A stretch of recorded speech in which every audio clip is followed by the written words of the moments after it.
So they hate her. They don't just dislike her. They don't just find her a little bit annoying. They don't just want her out of their business and out of their life.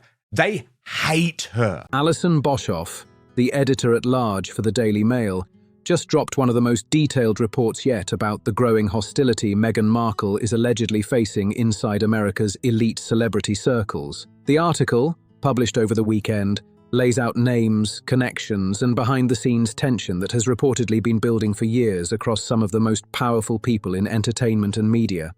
It's not just the Sarandos family, it's the Kardashian family. It's the Bezos family as a result of Meghan's snobby treatment of Lauren Sanchez. What a mistake that was. And it's Anna Wintour too. According to the report, several major figures have privately settled into a place of both professional and personal dislike toward Meghan. The names mentioned are huge. Anna Wintour, the longtime Vogue powerhouse who controls access to the Met Gala guest list. Lauren Sanchez, Jeff Bezos' partner, who moves through the highest levels of celebrity society. Nicole Avant, wife of Netflix CEO Ted Sarandos. Bella Bajaria, Netflix's content chief, who oversees the Sussex business relationship with the streaming platform, and Kris Jenner, who runs one of the most influential celebrity empires in American media. What really turned heads is that Boshoff reportedly describes the mood around Meghan as hatred, not just distance or coldness. That word appears multiple times in the piece, and the report claims it comes from sources close to these powerful insiders. First, I want to take you through what is a truly bombshell report from Alison Boshoff. Even though Meghan has plenty of fashion ambitions and pretensions, and as we shall see, fashion is one of the revenue streams which she is hoping will help fund their lifestyle, the pair have once more failed to secure an invitation to the Met Gala. The strongest and most detailed section focuses on Anna Wintour and the alleged reasons the relationship completely fell apart behind closed doors. Boshoff's reporting claims Wintour became upset for two major reasons. First, Meghan reportedly aligned herself with Edward Enninful during his time at British Vogue, especially while tensions were said to be brewing between Enninful and Wintour over editorial control and direction. In elite fashion circles, taking sides in a power clash like that can leave a serious mark. The second issue is even more explosive. Simply, it means in the circles that matter, Meghan and Harry no longer have any bridges left to burn. One source says they have truly lost the plot. According to the report, Meghan allegedly requested fashion pieces from Vogue's archive without paying for them and allegedly failed to return some items within the expected timeline used in high-end fashion loans. In those circles, the rules around designer archives and borrowed pieces are treated extremely seriously, so even small issues can damage relationships fast. Boshoff reportedly argues that the mix of the Enninful alliance and the alleged disrespect toward fashion loan procedures created a level of resentment that never faded. And because Anna Wintour remains one of the most powerful gatekeepers in fashion and celebrity culture, that kind of tension can quietly spread across major industry networks for years. Boshoff's report adds another layer to the tension surrounding Anna Wintour, and it goes way deeper than just fashion drama. According to the piece, Wintour is not only one of the most powerful figures in media, she's also a dame of the British Empire and someone who reportedly has deep respect for the royal family and the British honours system. That matters because the Sussex brand has often been built around criticism of royal institutions, and Boshoff suggests that clash created a serious personal divide. The report claims Wintour viewed the Sussex messaging as a direct insult to values she personally respects and identifies with. And according to Boshoff's sources, Wintour is not known for letting things slide. The ongoing Met Gala snub, now stretching close to 6 years, is reportedly seen inside celebrity circles as a very public signal of where things stand. Also now fallen out with Enninful. But the source goes on to say Anna hates her. Meghan doesn't want to pay and never returns things. Also, Anna loves the royal family. She is a dame. Anna would have hated how the Sussexes handled their exit from the firm.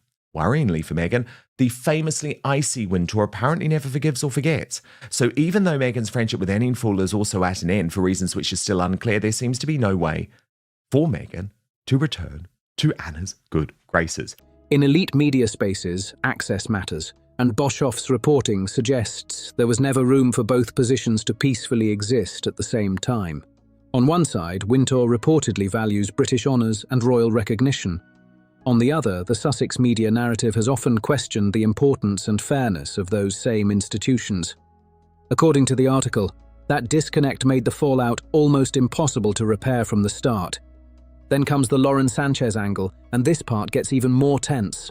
Boshoff reports that Sanchez hosted a major pre-Met Gala gathering attended by stars like Serena Williams and Emma Thin, but Meghan Markle was noticeably absent from the guest list. The reason, according to the article, traces back to an earlier situation that allegedly caused personal offence behind the scenes. The report claims Meghan had previously been invited to events connected to Sanchez, but allegedly turned them down because she did not want to be associated publicly with Sanchez, reportedly viewing her as trashy. Multiple sources reportedly confirmed versions of that story to different journalists, and Boshoff states the comments eventually made their way back through celebrity industry circles directly to Sanchez herself. According to the reporting, the reaction was immediate and long-lasting. And look, I know there's all of this stuff going around about the Met Gala and whether celebrities like Meryl Streep want to be there because of the connection to Bezos and Amazon. But trust me, Meghan wants to be there, okay? And Meghan looks at Lauren Sanchez and thinks, I want a little bit of what she's got. Since then, Meghan and Prince Harry have reportedly been absent from several major Bezos-Sanchez social events, including the high-profile pre-Met Gala gathering and even the Bezos wedding in 2025. In celebrity power networks, those guest lists are more than parties. They're business connections, media influence, and billion-dollar relationships all mixed together. The article argues that this is where the real impact hits hard. Jeff Bezos sits at the top of one of the wealthiest and most connected social circles in the world, and the Sanchez-Bezos Hospitality Network reportedly opens doors across entertainment, media, fashion, and tech. Boshoff's reporting suggests that one damaging comment once passed through elite celebrity channels may have completely shut the Sussexes out of that world. And according to the piece, the Kardashian side of the story only pushes the situation even further. Boshoff's report says the Kardashian camp has completely cooled off on Prince Harry and Meghan Markle, and the details are raising eyebrows across celebrity media circles. According to the article, Kris Jenner has not interacted with Meghan's Instagram content for nearly a full year. Because she thought she was trashy. Coming from the woman who is more trash than anyone, that is quite something. Then the Kardashians. And the Kardashians, it's a little bit more nuanced. I wouldn't say the hate word with the Kardashians, but certainly are they over Meghan? Absolutely. And Alison Boshoff agrees, saying the Kardashians have had enough of Harry and Meghan. They are over them. In the world of celebrity branding, that kind of silence is not random, especially when it involves someone as calculated and influential as Kris Jenner. The Kardashian empire controls one of the biggest influencer audiences in American entertainment. Between Kris, Kim Kardashian, and the rest of the family, they reach millions of followers who match the exact consumer audience the Sussex brand has reportedly been trying to attract for lifestyle and retail success. That's why Boshoff argues the lack of engagement matters far more than people may think. The report claims this is not passive ignoring. It's an intentional business decision. Kris Jenner reportedly oversees much of the family's social media and branding strategy herself, so choosing not to support or interact with Meghan's content for such a long stretch sends a message inside celebrity management circles. According to Boshoff's reporting, the Kardashian network appears to have looked at the Sussex partnership value and decided it simply was not worth the association. That conclusion reportedly lines up with a wider pattern happening across Hollywood and elite entertainment spaces. And because Kris Jenner is viewed by many as one of the smartest celebrity managers in media history, people inside the industry allegedly pay attention to the moves she makes. De Resistance is Nicole Avant, the wife of Ted Sarandos, the Netflix boss. And Boshoff reports, to be fair to Sarandos, he tried to help Meghan and Harry save face when he invited them to an event to launch the second season of the prestige drama Beef in April. Yet again, though, it all went wrong. A year-long disengagement from Meghan's online presence is reportedly seen as a serious signal, not a casual choice. But the most important part of Boshoff's article may involve Netflix, because this section directly touches money, business, and the Sussex media deal itself. The report names Nicole Avant and Bella Baharia as two major figures allegedly holding negative views toward Meghan Markle behind the scenes. Avant is married to Netflix CEO Ted Sarandos, while Baharia serves as Netflix's head of content and reportedly oversees the Sussex partnership directly. According to Boshoff, Avant's frustration is described as deeply personal, while Bajaria's concerns are reportedly tied more to business performance and whether the Sussex projects have delivered the kind of results Netflix expected from such a massive deal. The article also points to a major Hollywood event tied to Netflix's Beef Season 2 launch back in April.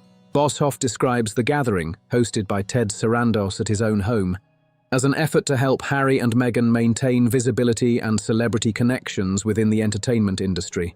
Steady up. This is good. Nicole Avant hates her. So does Bella Baharia, the head of content at Netflix, and Ted. Both Sussexes attended, and Getty Images photographed the event with Netflix reportedly approving the images for release. Then things allegedly took another awkward turn. Within just 24 hours, the Getty Images were suddenly pulled from circulation. According to Boshoff's reporting, the Sussex team requested the removal because Meghan was unhappy with how she appeared in photos alongside Nicole Avant. The article specifically claims concerns centered around images where Meghan appeared overly attached or clingy in the interactions captured by photographers. Boshoff argues the bigger issue is what the photo withdrawal represented behind the scenes. Ted Sarandos reportedly opened doors and offered a valuable industry opportunity. They are worse at dealing with people than they are with business, and that's saying a lot. But the fallout over the images allegedly created yet another example of difficult coordination between the Sussex operation and powerful figures who were actually trying to help them socially and commercially. According to Boshoff's reporting, the Netflix event itself still moved forward without problems at first. The photos were reportedly approved, the gathering happened smoothly, and Ted Sarandos had already extended what many inside Hollywood viewed as a major favor by opening up his private event space to Harry and Meghan. But the situation allegedly shifted once the Sussex team decided to pull the Getty Images afterward, a move that reportedly went against the interests of the host who had helped create the opportunity in the first place. Inside celebrity and entertainment circles, Boshoff suggests that kind of move can seriously damage goodwill. The article argues that powerful industry figures often notice when favors are accepted, but later complicated publicly, especially when the people providing support do not receive positive outcomes in return. In elite social networks, reputation and smooth coordination matter just as much as public image. The report claims Ted Sarandos eventually reached his own conclusions from the repeated tensions. According to multiple sources cited by Boshoff, Sarandos has allegedly unfollowed Meghan Markle on Instagram and has reportedly told Netflix staff he would not take Zoom meetings with her unless legal representatives were present. If accurate, that signals a relationship that has reportedly shifted from friendly collaboration. You got to think, for the last 6 years since Megxit, Harry and Meghan have roughly been in Hollywood. I mean, what have they done? What have they achieved? I mean, aside from their Woe Is Me documentary and Harry's book, they have not had one success among them. Into something far more formal and guarded. Boshoff describes the Beef event as the final major gesture of goodwill Sarandos extended toward the Sussexes. Since then, the article suggests the Netflix partnership has allegedly been operating at a strict contractual level, rather than through personal enthusiasm or active executive support. In Hollywood, that kind of shift can completely change the future of a media deal. One quote in Boshoff's piece reportedly captures the broader feeling spreading across celebrity networks. A source claimed that unless someone offers the Sussexes money, influence, or constant attention, relationships eventually break down. The source also reportedly argued that Harry and Meghan struggle more with personal relationships than with business itself. That statement is presented as the central explanation for why so many high-profile connections have reportedly faded over time. The article argues this pattern has repeated itself again and again. According to Boshoff, influential people initially provide access, invitations, or support, but over time allegedly begin feeling the relationships are one-sided. First, the distancing happens privately behind closed doors. Later, it becomes visible publicly through unfollows, missing invitations, or disappearing collaborations. Boshoff claims the public is only now seeing the final stage of a process that insiders have allegedly watched develop for years. The report also stresses that celebrity power circles constantly communicate with each other. In those environments, reputations travel quickly through agents, executives, publicists, and social connections. Boshoff suggests that once several influential figures reached similar conclusions about the Sussexes, the effects spread wider across entertainment, fashion, media, and business networks. Then the article moves into politics, connecting the celebrity fallout to recent comments involving former President Donald Trump during King Charles' state visit discussions. Meghan thinks she's greater than everybody else because she has this title, and people are like, we have a lot more money and are a lot more successful than you. And I think people are annoyed by the ego, the arrogance, and the grifting, and they're done. According to reports, Trump told royal correspondent Robert Hardman that Prince Harry had done too many things to easily return to good standing within the royal family. Those comments reportedly gained major attention because they hinted at how some political circles in America may also view the Sussex situation. Boshoff suggests the significance goes beyond celebrity gossip. As president, Trump influences the executive branch and indirectly shapes the tone around major institutions connected to immigration, diplomacy, and public policy. The article argues his comments signal that the Sussexes may not be able to rely on warm support from every major American political network either, adding yet another layer to the growing isolation described throughout the report. Attention is now turning toward the long-delayed Heritage Foundation visa documents tied to Prince Harry, which are still expected to become public at some point. According to ongoing reports, whatever ends up inside those files could spark another major political and media storm, especially after recent comments connected to former President Donald Trump.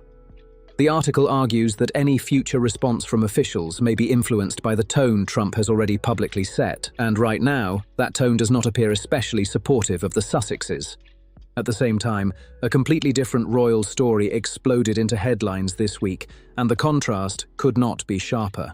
The Sunday Times reported that Prince William is now paying around £7 million a year in income tax, placing him among the highest taxpayers in the entire United Kingdom. The figure reportedly comes from earnings tied to the Duchy of Cornwall, the massive private estate traditionally passed down to the heir to the throne since the 1300s. According to Kensington Palace, William pays the top rate of both income tax and capital gains tax on all personal income connected to the duchy. He looked down on Sanchez. She thought Sanchez was trashy. And look, we can have a separate discussion about Lauren Sanchez, right? But Meghan Markle is far trashier. The moves that Meghan Markle is making are far trashier. The desperation that Meghan Markle has to be famous, to make money, is far trashier. That confirmation reportedly came after pressure from investigations carried out by the Sunday Times and Channel 4 dispatches, which spent months examining how the Duchy of Cornwall and Duchy of Lancaster generate revenue through land deals and leasing arrangements involving public institutions like the NHS, schools, the Army, and the Navy. The reported £7 million tax payment immediately became a major talking point because of the message it sends publicly. Boshoff's analysis suggests the disclosure strengthens William's image as someone operating within the same financial system ordinary citizens are expected to follow.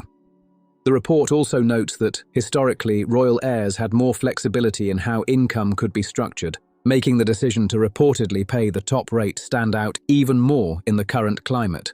According to the article, this creates a dramatic side-by-side comparison with the Sussex situation unfolding in America's celebrity and media circles. On one side, Prince William is being presented as transparent, institutionally compliant, and financially accountable at a very visible level.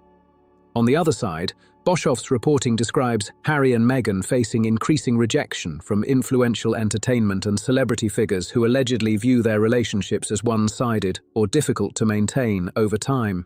The timing of both stories landing in the same news cycle reportedly amplified the contrast even further. Readers saw headlines about William paying millions in taxes while, at the same time, reports surfaced describing Hollywood executives, celebrity managers, fashion gatekeepers, and billionaire social circles distancing themselves from the Sussex brand. According to Boshoff's framing, the overlap made the differences between the two royal approaches impossible to ignore. The article argues that audiences following both stories are naturally comparing the outcomes. William's model is being linked to long-term institutional duty, financial openness, and maintaining stable relationships within established systems. Meanwhile, the Sussex operation is reportedly being associated with growing tension across celebrity, business, and political networks in the United States. Boshoff also suggests the broader investigations by the Sunday Times and Channel 4 added another important layer to the discussion. Bezos' wedding, Queen Rania of Jordan was there, so was her son Crown Prince Hussein and his wife Princess Rajwa. There may have been a royal or two more there. I can't remember off the top of my head. But this whole idea in Meghan's head that she is better than other people just hasn't worked out, and she cannot seem to sense where things are headed. Because William's finances were examined publicly under pressure, the resulting transparency reportedly strengthened perceptions of accountability. In contrast, critics continue raising questions around areas where the Sussex operation has faced demands for more openness, creating yet another divide in how the two royal households are currently being viewed by the public and media alike. The latest reporting also points out that Prince William's financial disclosures did not suddenly appear out of nowhere. According to the coverage, the details only became public after years of pressure and investigation from outlets like the Sunday Times. But once that pressure reportedly reached a level where transparency became necessary, Kensington Palace moved quickly and released the information in full detail instead of dragging the situation out further. That distinction is now being heavily compared to the Sussex operation and how it handles public questions around money, business, and commercial performance. Critics have repeatedly pointed out that Harry and Meghan have not publicly shared detailed financial breakdowns involving their major deals, the true scale of their household operating costs, or the reported performance numbers tied to Meghan's as-ever lifestyle brand.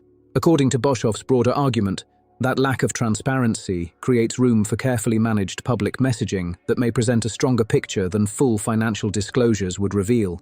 The political side of the story also keeps growing louder. During recent conversations tied to King Charles's state visit coverage, former President Donald Trump reportedly made another personal remark about Meghan Markle, casually asking what she had done to Harry. While informal, the comment quickly spread through media and political circles because statements like that carry extra weight when they come from a current or former American president. The article argues that remarks like these can quietly signal broader institutional attitudes without needing any official announcement. Once major American outlets repeat the comments, they begin shaping public and political perceptions at the same time.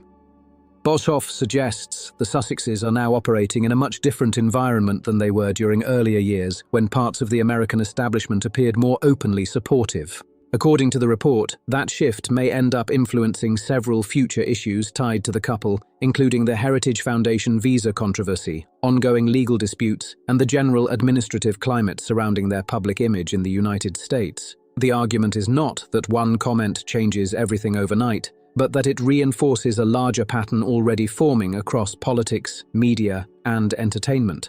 Boshoff also highlights the role of royal correspondent Robert Hardman in the situation. And then he alluded to Anne Apples, and then he talked about Prince William County in Williamsburg. And we were all waiting going, and Sussex County? Anyway, it didn't appear. No mention of Harrisburg or Henry, West Virginia. I think there's somewhere called Markle in Indiana, I think, somewhere, yeah. But that didn't pop up either. But then I suppose nor did the Andrews Air Force Base. Hardman is a long-time British royal journalist with strong American media access, and the fact that Trump reportedly chose to discuss Harry and Meghan so openly with a British reporter is viewed as highly significant. According to the article, the message was clearly intended to travel back across the Atlantic and reach British audiences directly through familiar royal coverage channels.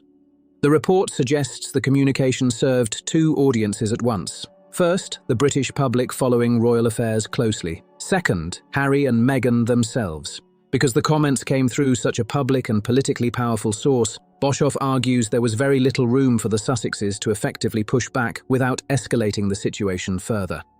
So far, there has reportedly been no visible public response from Harry or Meghan regarding Trump's remarks. According to the article, silence in situations like this is often the safest strategy when responding could potentially create even bigger headlines. The comments remain part of the public conversation, and Boshoff suggests the effects of them will continue unfolding quietly across media, politics, and institutional relationships in the months ahead. The report also mentions Guy Pelly attending the White House garden party during the state visit, presenting it as another symbolic detail that strengthens the wider picture of where key royal-adjacent relationships and institutional alliances currently stand. Guy Pelly's appearance at the recent state visit has become another detail drawing major attention in royal and political circles.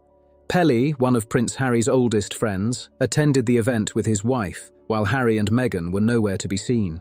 For many observers, that contrast carried a much bigger message than people first realized. Pelly has been connected to Harry for decades and was even photographed alongside him during the infamous 2005 Nazi costume scandal that created worldwide headlines at the time. They had navigated it well. Harry could have been kind of an extension of the monarchy in the United States, only doing something from time to time. That's what Princess Madeleine of Sweden did when she was living in the United States, is did things on behalf of the Swedish monarchy and government from time to time while living a mostly private life. Despite being tied to one of the most controversial moments of Harry's younger years, Pelly has reportedly remained accepted within royal-adjacent social circles and continues to maintain strong personal relationships across that network. What makes the situation especially interesting is that Pelly holds no official royal or institutional role at all. According to the reporting, his invitation was viewed more as a personal courtesy extended by organisers. Meanwhile, the absence of Harry and Meghan is being interpreted by commentators as a deliberate institutional choice. Both outcomes happened within the same event, organised by the same high-level planners, making the contrast impossible to ignore. The article argues this sends a very direct signal about where boundaries are currently being drawn around the Sussexes in elite political and royal spaces. Pelly reportedly managed to maintain long-term friendships and social access without publicly attacking the institution, creating media projects centered on royal tensions, or positioning himself against members of the royal family. That difference is becoming a major talking point. According to available reporting, Pelly has stayed connected to figures close to Prince William and the wider royal network simply by keeping those relationships private and low-key. He has not attempted to turn those connections into public business opportunities or media content. Boshoff's analysis suggests that approach helped preserve his standing inside those circles over the years. The comparison with Prince Harry is where the article becomes especially sharp. Pelly was physically present during many moments that later became major public scandals, yet he reportedly kept his access and relationships intact. Harry, despite being the central royal figure in those same situations, has allegedly seen much of his elite social access disappear over time. Boshoff argues the difference comes down to how each person handled their position and connections after the spotlight intensified. According to the report, Pelly protected his place in those circles through restraint and privacy, while Harry's path became increasingly tied to public interviews, documentaries, books, and commercial storytelling connected to royal life. The article claims those choices produced very different outcomes socially, politically, and professionally. Boshoff then shifts back to the Sussex business operation itself and raises the question of what options remain if access to major celebrity and institutional networks continues shrinking. The report suggests the remaining supportive media relationships, including coverage from outlets like Town and Country and Harper's Bazaar, may still help maintain public visibility, but likely cannot fully change the broader direction of the Sussex brand at this stage. The article also predicts the Netflix relationship may simply continue at a basic contractual level until the current agreement eventually expires. To be a really lovely new thing that William and Catherine are doing, they also released some video of her, and she was playing cricket, actually. So there is her bowling compared to Prince Louis's cricket skills, which we saw in his birthday video. And then here's the full thing. I mean, it wasn't just the cricket, was it? It showed her love of animals and her love of nature. And when it comes to Meghan's retail and lifestyle projects, Boshoff claims the platform may continue struggling to achieve the level of commercial success originally expected by supporters and industry observers alike. According to the report, Harry and Meghan's public messaging will likely continue evolving as their team attempts new strategies and image shifts moving forward. But Boshoff argues there is now a major challenge standing in the way of any dramatic reset. Over the past several years, so much public history, media coverage, interviews, business activity and controversy has piled up that audiences already compare every new move against an enormous existing record. That means any future rebrand or repositioning effort may struggle because critics and commentators can immediately point to older statements, past projects, and previous contradictions already sitting in public view. In today's media environment, people track patterns closely, and Boshoff suggests the Sussexes are now operating under a level of scrutiny where every new narrative gets measured against years of archived headlines and public reactions. The article then draws a sharp comparison between the current direction of the working royal family and the direction of the Sussex operation. On one side, Boshoff argues the monarchy under King Charles and Prince William is presenting itself through institutional stability, diplomatic appearances, financial transparency, and public accountability. Stories like William's reported £7 million tax payment are being used to reinforce that image of structure and responsibility. On the other side, the Sussex brand is reportedly facing growing rejection across celebrity, entertainment and political circles, while also dealing with ongoing questions around business performance and transparency. Boshoff claims these two systems are no longer even operating in the same public category because they now generate completely different headlines, metrics and public reactions. The report also stresses that polling data, media coverage and cultural commentary increasingly treat the two royal paths separately, rather than as connected branches of the same story. According to the article, the working monarchy is now viewed primarily through the lens of state duty and institutional function, while Harry and Meghan are viewed more through celebrity culture, streaming projects, media branding and public controversy. Boshoff argues the overall trajectory has become extremely difficult to reverse based on the evidence currently available. Future interviews, projects, documentaries, or public appearances may add more details to the conversation, but the article suggests they are unlikely to dramatically change the larger public perception already formed over time. In other words, the current direction appears deeply established unless something major shifts unexpectedly. The report closes by making perhaps its biggest claim of all.